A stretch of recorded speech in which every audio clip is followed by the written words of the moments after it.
Hey, I'm back with Zach Strickland. Zach, we are here for another carrier update. Yeah, I want to speed through a few of these because we talked about them a little bit now. Tender rejection rates starting to edge higher. We're really not seeing a lot of consistency over the last few years, except for the fact that holidays matter. And this is mainly due to supply side contraction, which will happen here this year for sure if nothing else happens. Demand is expected to remain high, so we don't see any demand easing in the ports or anything like that right now. So this little dip below 20%, probably short-lived, but long-term future, trending down. Let's go on to the next chart to see one of the reasons why. Contract rates here in the blue line. These are contract rates. You can see these stair-step increases here throughout the year. Traditionally, we don't see this throughout the course of a year. We see them happen once and then kind of flatten out. This is a very unique year in the way that we're seeing this renegotiation pattern shrink from their annual bid cycle. If I pulled out this chart for the last 2 years or 3 years, you'd see 2019 or rates rising into 2019, then plateauing for the entire 12-month cycle. This is happening every 2 to 3 months at this point. Interesting thing to watch here over the next month or so is just to see what happens in December. Are we going to see another implementation cycle? Because what's happened here is a lot of shippers renegotiated to make sure that they had capacity in the fourth quarter, the super critical fourth quarter, and you can see it's one of the largest jumps, if you can pull these back, since this started. So a lot of rate increases activity happening for long-term rate agreements right now. Go ahead, let's speed through. Yeah, let's go on into the next chart. So we talked about the aggregate, the macro trucking capacity. Let's look at some of the granular stuff here in the micro space. Weighted rejection index. So a few of the markets to really pay attention to over the next little bit. Not a lot of dark blue, not a lot of dark orange. So there's not a lot of changing activity, significant changing activity, I should say, happening week over week. Columbus, the sole declining market in terms of easing. We've seen a lot of inbound freight into Columbus lately. And if you think about it, a lot of that freight comes from Los Angeles, Chicago, fills these DCs up. A lot of capacity coming in. This has been one of the more volatile markets in the summer, so it's a change of trend there.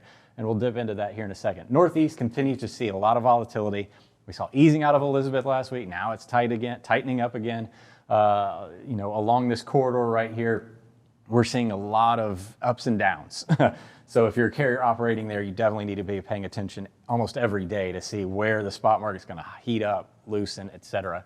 Grand Rapids, Michigan, really volatile space over the last few months, showing blue yet again. Really just not a lot of consistent freight volume coming into this market. So let's go ahead and break that down a little bit into some of these next charts here. So I've got Columbus posted up here, the outbound tender rejection index for Columbus over there. Look at that, just very volatile, wild swings in capacity. It's hard to really see just exactly why we're seeing such a volatile swing, but it happens when these gaps in inbound and outbound volumes occur. And you've got our outbound volume index here. You see that really jumped up here in August. Inbound volumes stayed relatively low, so the outbound growth expanding more rapidly than the inbound volume. Now we see as we've moved closer here, you can see this is starting to tighten up quite a bit. We were tighter in the summer, and now we've kind of really started to tighten this thing back up again. So Columbus still has a good bit of inbound volumes, but those rate increases too also having another impact in Columbus.